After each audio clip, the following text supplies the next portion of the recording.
Je vous le disais, il y a 40 ans, jour pour jour, le général de Gaulle s'éteignit à Colombey-les-Deux-Églises. Vous ne le savez peut-être pas, mais Charles de Gaulle est né à Lille le 22 novembre 1890. Vous pouvez encore d'ailleurs visiter sa maison natale, devenue un musée situé rue Princesse. Pour nous détailler l'enfance du général et mieux comprendre le grand homme qu'il est devenu, nous recevons ce midi le directeur délégué de la maison natale du général de Gaulle, Aymeric Sprier. Bonjour. Bonjour. Merci d'avoir accepté notre invitation. Alors je le disais, Général de Gaulle est né dans le Vieux-Lille il y a quasiment 120 ans jour pour jour, mais peu de Français le savent et peu de nordistes aussi. Alors comment on peut expliquer qu'on ne sait pas forcément cette information ? Je pense que c'est vrai qu'on associe davantage De Gaulle et Colombey. C'est un tandem, on va dire, une association qui n'est même plus à faire, quoi. Dans l'esprit collectif, je pense que le village de Colombey en Haute-Marne est associé à De Gaulle et vice-versa.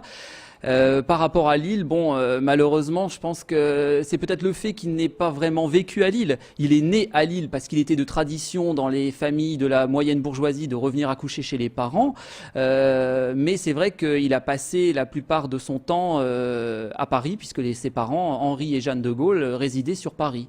Alors justement, comment sa famille d'origine parisienne est arrivée à Lille donc vous le disiez, en fait, c'était la maison des grands-parents. Oui, des grands-parents maternels. Donc on est chez les Maillot et non pas chez les De Gaulle quand vous entrez au 9 rue Princesse. Donc c'est une maison qui a été achetée par Jules-Émile et Julia Maillot, donc les grands-parents maternels, en 1872 pour y installer la famille, mais également la fabrique de tulle, puisque le grand-père est un industriel du textile. Et comme je vous le disais, il était de tradition de revenir accoucher chez ses parents. Donc les filles, donc entre autres Jeanne de Gaulle, est revenue accoucher chez ses parents. Donc Xavier, le frère aîné de Charles de Gaulle, né en 1887, est né à Lille. Et donc 3 ans plus tard est né un de ses frères. Voilà. Alors quelle a été justement l'enfance du général de Gaulle ? A-t-il vraiment vécu à Lille ? Alors non, il est né à Lille. Il a passé les premiers jours de sa vie à Lille, mais ensuite donc il a gagné Paris puisque ses parents donc résidaient dans l'actuel 7e arrondissement à Paris. Mais il est revenu donc de nombreuses fois à Lille et à Wimereux, puisque donc les grands-parents maternels avaient également une résidence à Wimereux sur la côte d'Opale.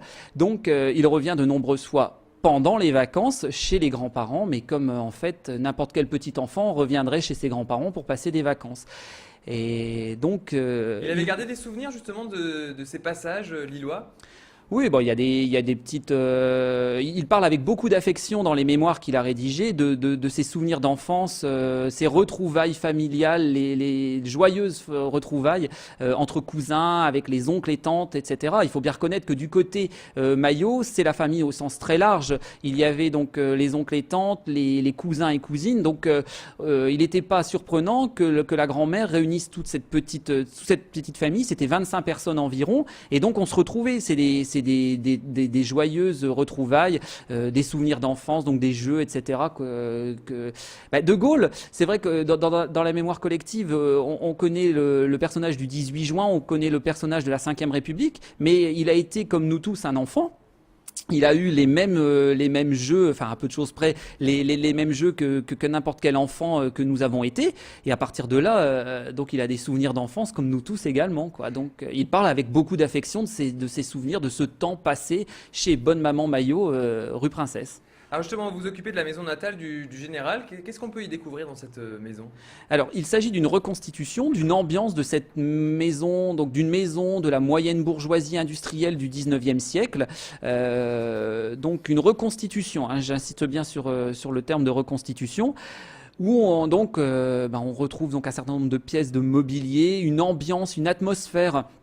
Le but étant vraiment d'amener nos visiteurs 120 ans en arrière et essayer de s'approprier les lieux, s'approprier également un quartier, parce que le Vieux-Lille, il y a 120 ans, n'a pas du tout la même configuration que le quartier tel qu'on le connaît aujourd'hui.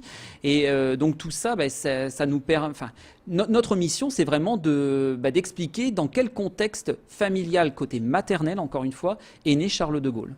Alors on l'a dit, le général de Gaulle est mort le 9 novembre 1970 et pourtant 40 ans après, on a l'impression qu'il est toujours très d'actualité. Il marque encore aujourd'hui la mémoire de nombreux Français, de nombreux nordistes, notamment des politiques. Alors comment expliquez-vous ce phénomène, le fait que le général de Gaulle soit toujours très d'actualité aujourd'hui? Je pense que c'est un personnage qui a traversé quasiment tout le XXe siècle. Il est né en 1890, décède en 1970. Le XXe siècle est en plus un siècle de bouleversement.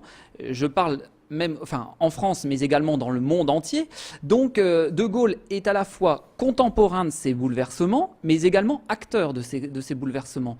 Et je pense qu'aujourd'hui, au même titre que l'empereur Napoléon Ier ou que le roi Louis XIV, De Gaulle est entré dans l'histoire de France et dans l'histoire de ces grandes figures du XXe siècle. Donc il y a vraiment, oui, il est aujourd'hui entré dans l'histoire. Alors le 22 novembre prochain, nous fêterons les 120 ans de la naissance du général de Gaulle. Des manifestations sont au programme, j'imagine, du côté de la maison natale du général. Oui, donc on peaufine une exposition sur le 120e anniversaire de cette naissance qui sera inaugurée le 26 novembre et qui sera ensuite évidemment ouverte au public. Et on espère un public très nombreux qui viendra donc découvrir le contexte lillois, mais également on va dire le contexte familial, l'intimité de cette famille, tant d'ailleurs Maillot que De Gaulle. Donc là on essaye de respecter, on va dire, l'équité entre la famille paternelle et la famille maternelle.